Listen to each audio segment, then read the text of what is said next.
YouTube ಚಾನಲ್ಗೆ ಸ್ವಾಗತ. ಎಲ್ಲರಿಗೂ ನಮಸ್ಕಾರಗಳು.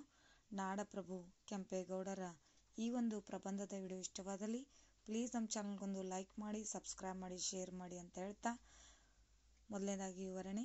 ಕೆಂಪೇಗೌಡರನ್ನು ಮಾಗಡಿ ಕೆಂಪೇಗೌಡ, ಯಲಹಂಕ ಕೆಂಪೇಗೌಡ, ನಾಡಪ್ರಭು ಕೆಂಪೇಗೌಡ ಬೇರೆ ಬೇರೆಯ ಹೆಸರಿನಿಂದ ಕರೆಯೋದಕ್ಕೆ ಎಲ್ಲರೂ ಒಬ್ಬರೇ ಎನ್ನುವ ಒಂದು ಪ್ರಶ್ನೆಗೆ ಈಗಲೂ ಇದಕ್ಕೆ ಉತ್ತರ ಇಲ್ಲಿದೆ ನೋಡಿ.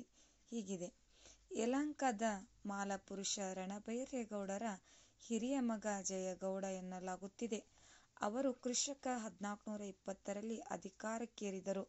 13 ವರ್ಷ ಕಾಲ ಆಡಳಿತ ನಡೆಸಿ 1433ರಲ್ಲಿ ಮೃತಪಟ್ಟಿದ್ದರು. ಅವರಿಗೆ ಇಬ್ಬರು ಮಕ್ಕಳು, ಗಿಡ್ಡೇಗೌಡ ಮತ್ತು ಮಾಚಯ್ಯಗೌಡ. ಹಿರಿಯನಾದ ಗಿಡ್ಡೇಗೌಡ ತಂದೆಯ ನಂತರ ಗದ್ದುಗೇರಿದರು. ಕೆಂಪಮ್ಮ ಹರಕೆ ಹೊತ್ತಿದ್ದರಿಂದ ಗಂಡು ಮಗು ಜನಿಸಿತು.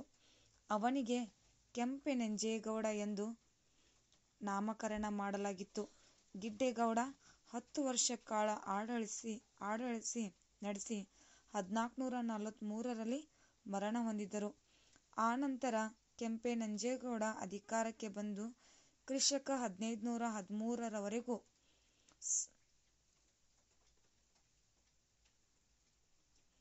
ಸತತ 70 ವರ್ಷಗಳ ಕಾಲ ಯಲಹಂಕವನ್ನು ಆಳಿದರು. ಅವರ ಹಿರಿಯ ಪುತ್ರನೇ ನಾಡಪ್ರಭು ಕೆಂಪೇಗೌಡ. 1513ರಲ್ಲಿ ಕೆಂಪೇಗೌಡರಿಗೆ ಪಟ್ಟಾಭಿಷೇಕ ನಡೆದಿತ್ತು. ಈ ಸುದ್ದಿ ವಿಜಯನಗರದ ಅರಸರಿಗೂ ಮುಟ್ಟಿತು.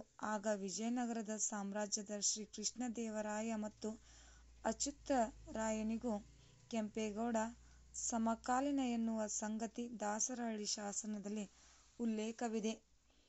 ಕೆಂಪೇಗೌಡರು ಪಟ್ಟಾಭಿಷೇಕ ಮಾಡಿಕೊಳ್ಳುವ ಹೊತ್ತಲ್ಲಿ ಸಣ್ಣ ಗ್ರಾಮವಾಗಿತ್ತು. ಇದನ್ನು ವಿಸ್ತರಿಸುತ್ತಾ ಬೆಳೆಸುತ್ತಾ ಹೋದ ಕೆಂಪೇಗೌಡರು ಕ್ರಿಶಕ 1537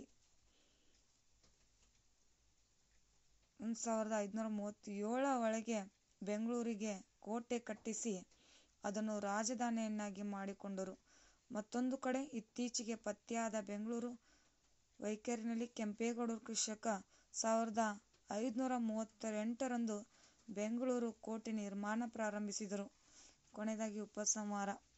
ಜೂನ್ 27ರಂದು ನಡೆಯುವ ಕೆಂಪೇಗೌಡರ ಜಯಂತಿಗೆ ಸಾಂಸ್ಕೃತಿಕ ಸೇರಿದಂತೆ ನಾನಾ ಕಾರ್ಯಕ್ರಮಗಳನ್ನು ಆಯೋಜಿಸಲಾಗುವುದು ಎಂದು ಶೇಖ್ ಮಸ್ತಾನ್ ತಿಳಿಸಿದರು.